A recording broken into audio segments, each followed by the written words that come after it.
በሀገራችን አዲስ አበባ ውስጥ በሰራተኞች ላይ የሚደርስ በደልና ግፍ እቺ እህታችን እየደበደበቻት እየረገጠቻት እኔ ምንሽን ብቻ ስሚ፣ ስሜን በሆነ ቦታ ብታነሺ፣ አሁን ይሄ ድብድብ ነው፣ ሌላ ጊዜ ደምሽን ነው የማፈሰው፣ እሺ በይ ትላታለች። እሷ እሺ ትላለች፣ ትረግጣታለች፣ ጭንቅላቷን ትመታታለች።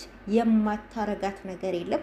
በመጨረሻ እሳት ለኩሳ ሁሉ አቃጥላታለች ማለት ነው ልጅቷን። ከታች ፈቶ ያስታውቃል። እንግዲህ የሚታያችሁ ከሆነ ወይም ወደ ቲክቶክ መንደር ጎራ ስትሉ ዞር ዞር ስትሉ ታገኙታላችሁ። እጅግ በጣም ልብ የሚነካ ሀቂቃ በጣም የሚያሳዝን ነገር ነው ማለት ነው። እንግዲህ በየሰው ሀገሩ እኛ ስደተኛ እህቶቻችን በደል ደረሰባቸው ብለን እንላለን። ምናልባትም አጋጣሚውን አግኝተው ሶሻል ሚዲያ ላይ ወጥቶ በዚህም በዛም ተረባርቦላቸው እንኳን ፍትህ ያገኛሉ ማለት ነው። በሀገራችን ግን ብዙ ፍትህ የማያገኙ በየቤቱ እንደዚህ እየተቀጠቀጡ የሚኖሩ እህቶቻችን አሉ። በገዛ ሀገራቸው በገዛ እንትና መብታቸው ማለት ነው። አሰላሙ አለይኩም ወራህመቱላሂ ወበረካቱ። ቤተሰብ እንዴት ናችሁ? ሰላም ናችሁ? አልሐምዱሊላህ እኔ ጋር ሁሉ ሰላም ነው። ቤተሰብ እንግዲህ ከመግቢያው ጋር ያያችሁት ቪዲዮ ሁላችሁም ሼር አድርጉት። ከቻላችሁ ደግሞ ሁላችሁም በቻላችሁ አቅም በምትችሉት የሶሻል ሚዲያ እንትን ሼር አድርጉት ማለት ነው። በቲክቶክም ይሁን በዩቱብም ባገኛችሁት በፌስቡክም ባገኛችሁት አጋጣሚ በቴሌግራምም ይሁን ሼር ታደርጎ እቺ ልጅ እንደዚህ የምትደበድባት ልጅ ለህግ መቅረብ አለባት። እች ልጅ ደግሞ ፍትህ ማግኘት አለባት። የእኛ ቢጤ ከርታታ እኛስ እንግዲህ በሰው ሀገር ነው ያለ ነው። ባህር አቋርጠን ወጥተናል። ብዙ አይነት በደል ይደርስብናል ብለን አምነንበት የወጣን ሰዎች ነን። ነገር ግን ሰው በገዛ ሀገሩ በዚህ ደረጃ ይበደላል፣ በዚህ ደረጃ ይደበደባል። ወላሂ በጣም ልብ የሚሰብር ነገር ነውና በጣም ነው ያሳዘነች። እንዴት እንደምታረጋት እኔ ድምፁን ማስገባት ስላልቻልኩ ነው ያላስገባሁት። ብቻ ማየት አትችሉ። በቃ የሆነ በቃ በጣም ነው ልብ የሚሰብረው ወላሂ። በዚህ ትመጣለች፣ በጥፊ ትላታለች፣ በዛ ትዞራለች፣ በካልቾ ትላታለች። ሂጂ እንዳላይሽ ትልና ግፍትር ታረጋታለች። እንደምንም ተንደፋትፋ ሳትወጥቅ ስትቆም ደግሞ መታ እንደገና በካልቾ ትላታለች። ልጅቷ ደግሞ ጂኒ ናት መሰለኝ፣ ሰውም አይደለችም፣ እንደ ወንድ ነው የሚያረጋት። በጣም ነው ልብ የሚሰብረው ወላሂ። እንደዚህ አይነት በደለኛ ሰዎች አላህ ይበቀላችሁ። እኛ ምንም አንልም፣ እኛ ምንም አቅም የለንም። ወላሂ አላህ ይበቀላችሁ። የስራችሁን አላህ ይስጣችሁ። አንድ ቀንማ የስራችሁን ታገኛላችሁ።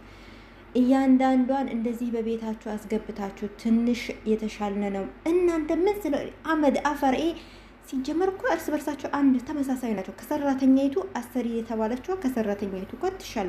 ሲጀመር አሰሪ አትመስለኝም፣ ይመስለኛል የአሰሪ ልጅ ናት ማለት የቤቱ ልጅ ናት ይመስለኛል። እንደዛ ነገር ነው። አሰሪ ራሱ አትመስልም። ግን በቃ አለ አይደል ምንም እኮ ሳይበልጡ ነው። አንዳንዶቹ እኮ ከናንተ ሳይሻሉ ነው በቃ ምድርን ተቆጣጠሩ የሚመስላቸው። ምድርን የተቆጣጠሩት ያክል አረቦች ምን እንበላቸው ታዲያ? የእውነት በዚህ ሀብታቸው እኛን ሳይንቁን፣ በዚህ ምን የመሰለ ቤታቸው እኛን ሳይጠየፉን፣ እንደ ቤታቸው እንደ ቤተሰባቸው የሚያኖሩን፣ እንደፈለግን በቤታቸው ገብተን የምንወጣ እንደፈለግን። የኢትዮጵያ አሰሪዎች እኮ ይጠየፏቸዋል። ምግብ ሁላ ይቀይራሉ። በጣም ባለጌዎች ናቸው አንዳንዶች። በተለይ ከስንት አንድ ናቸው፣ ከመቶ ምናልባት 5% ናቸው ደህና ናቸው የሚባሉት። በየሶሻል ሚዲያ ወጥተው ሰራተኛ አጋዥ የሚሉ ሁሉ አስመሳይ ሁላ በሏቸው። ቤታቸው ነው የሚያውቀው፣ ቤቱ ነው የሚያውቀው። ለሶሻል ሚዲያ ጊዜ ነው የሚያስመስሉት ሁላቸው። በኋላ ሰራተኛ ይበድላሉ። የኛ ሀገር አሰሪዎች እኔ በሞት ሀበሻ ቤት ባልቀጠር እላለሁኝ። ግን ደግሞ ሰው ፈልጎ አይቀጠርም። ሰው ፈልጎ አይደለም ሀበሻ ቤት።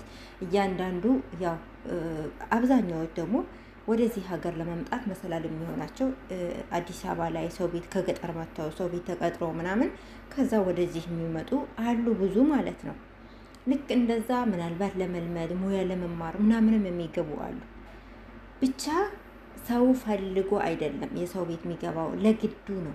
ግን በቃ ውጭ የሆነ በቃ አላቅም መንገድ ላይ ለምነው ቢኖሩ ይሻላቸዋል። ደግሞ እኮ ሳያፍሩ ምን ይላሉ? ሰራተኛ አልበረክታለኝ፣ የአሁኑ ጊዜ ሰራተኞች አይቀመጡ እኘኘኘኘኝ። በምን ጸባያችሁ ይቀመጣል? እናንተ ጂኒ ናችሁ እንጂ ሰው አይደላችሁም እኮ አብዛኞቻችሁ ማለት ነው። ከጥላችሁ የተጣላችሁ ሰው ማይመስላችሁ እናንተ ገና ሳትለወጡ ገና ለራሳችሁን ከጠግባችሁ ሳትበሉ የግድ ልጆቻችሁን ሚይዝላችሁ ስታጡ ሰራተኛ ታመጣላችሁ። ከዛ ደግሞ ያችን ሰራተኛ ታሰቃዩታላችሁ። ሰራተኛ እኮ የሚያመጣው ሲጀምር በደንብ ሀብት ያለው በቂ ሰራተኛ ያኔ የሰራተኛ ማደሪያ የሰራተኛ ምግቡን ሁሉ ነገሩን የሚያሟላ የሚችል። አንዳንዶቹ እኮ ምግብ የሚበሉ ለሰራተኛ ሳይኖራቸው ሰራተኛ ይቀጥራሉ። ከዛ በኋላ ሰራተኛይቱን ምግብ አለቅ እያሉ ምግብ በላሽ እያሉ ጨቀጭቋታል። አሉ እኮ እንደዚህ አይነቶቹ በጣም ባለጌዎች አሉ እኮ። ሰራተኛ የመቅጠር አቅም ከሌላችሁ አትቅጠሩ። በቃ ግዴታ እኮ አይደለም ማለት ሰራተኛ አላችሁ እንዲባል ነው ወይስ ሰራተኛይቱን አምጥታችሁ ለማሰቃየት ነው? ኧረ ስቃዩን ይልቀቅባችሁ። የእውነት አረቦች ይግደሉኝ። አረቦች በምን አረ ሲጀምር ማንን ከማን እንዲህ በፍጹም እኮ አይገናኙም። አረቦች እኮ ስርዓት ያላቸው ናቸው።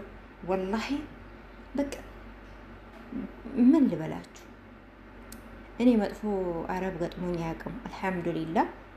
ግን ደግሞ እኔን መጥፎ ስላልገጠመኝ ሌላውን ሰው መጥፎ አይገጥመውም ማለት አይቻልም። ግን ደግሞ ሀበሻና አረብ በፍጹም አይገናኝ። በፍጹም በቃ 100% አረቦች ይሻላሉ። 100% ደግሞ ይላሉ አንዳንዶች ያማርራሉ። ከአረቦች እንዲህ ነው፣ አረቦች እንዲህ ነው። ውለታ ቢሶች ስለሆንን እኛ ሀበሾች ማለት ነው። እና ለማንኛውም ቤተሰብ በጣም ነው ወላሂ ስሜታዊ የሆንኩት፣ በጣም ነው ያዘንኩት በዚች ልጅ ቪዲዮ። ሀቂቃ አንጀቴን የበላቸው ወላሂ በቃ እኔን የመታችኝ ያክል ነው የተሰማኝ ወላሂ። በቃ በዚህ ስትዞር በካልቹ፣ በዚህ ስትዞር በጥፊ እንዲሁ ክልትም ብላ አንገቷን ደፍታ ነው ጭንቅላቷን ትላታለች። ያ አላህ አረ እጅሽን ይቁረጠው፣ እንደው እጅሽን ስብር አድርገው። ረብል ዓለሚን ምንም አቅም የላትም እሷ አንቺን የምትመክትበት። ግን እሷ አለና ለአንቺ ስራሽን ስጥሽ፣ የእጅሽን ስጥሽ።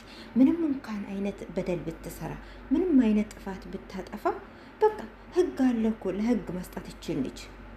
በቃ ያደረገችው ነገር በቃ በህግ ፊት መዳኘት ነው። ይህን ያህል ምን ስለሆንሽ ነው አንቺ ይህን ያህል የምትበድያት፣ ይህን ያህል የምትቀጠቅጫት? ማነሽ አንቺ? ለማንኛውም ቤተሰብ ከመግቢያውን ያያችሁትን ቪዲዮ ሽርሽር አድርጋችሁ እቺ እህታችን ካለችበት ደምሽን ነው ማፈስሽ ስትላት ነበር። ህይወቷን ሳታጠፋት ልጅቷ ለህግ መቅረብ አለባት። ይህቺ እህታችን ደግሞ ከዛ ቤት መውጣት አለባት። በጣም ነው የምታሳዝነው ሀቂቃ።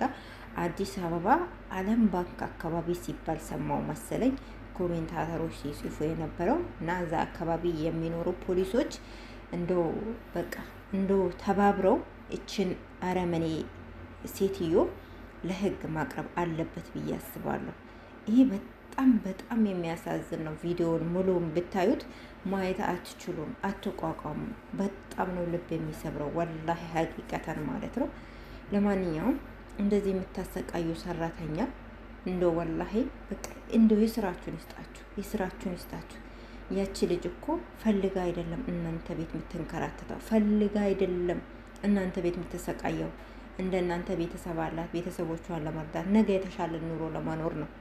ደግሞ በዛው በኢትዮጵያ ብቻ ከዚህ የበለጠ ማውራት አልችልም። የእውነት በጣም ተናድጃለሁ።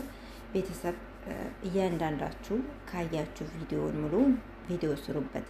እያንዳንዳችን በቻልነው አቅም ቪዲዮን ሼር ስናደርገው ቪዲዮ ሲሰራጭ ቫይራል ይሆናል፣ ለህግ አካላቶች ይደርሳል። እነዛ ሰዎች ደግሞ ፍትህ ያገኛሉ ማለት ነው።